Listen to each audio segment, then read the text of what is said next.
Allah Quranda Peyğəmbərinə deyir ki, sən narahat olma, Allah səni unutmayıb.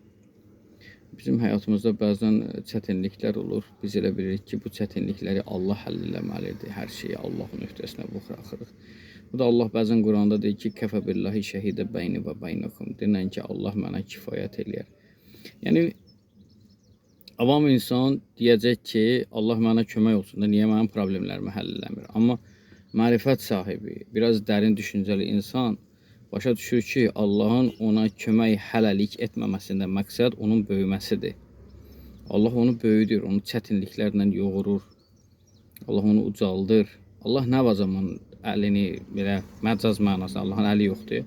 Nə zaman Allah öz əlini daşın altına qoyur məsələsini desək, o zaman daşın altına qoyur ki, artıq insan o işi bacarmır.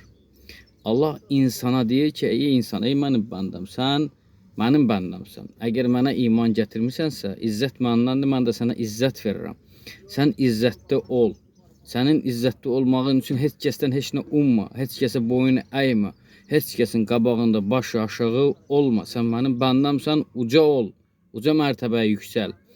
O zaman Allah artıq məsələyə birbaşa özü müdaxilə eləyir ki, artıq insanın əlindən bir məsələ gəlmir. Yəni bizim bugünkü problemimizin əsas səbəbi budur. Biz istəyirik ki, əlimizi açırıq, Allaha dua edirik ki, hər şey birbaşa baş versin. Elə deyil əzizim.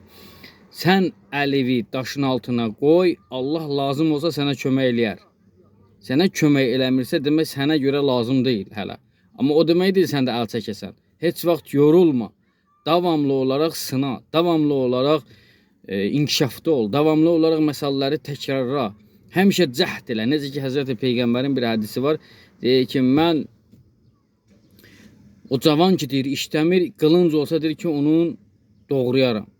Yəni, mənə o deyil ki, Peyğəmbər hansı bir insana zərər versin. Məqsəd odur ki, öyrədir ki, insan bekar qalmasın. Həmişə fəaliyyətdə olsun. Əssalamu aleykum və rəhmətullah.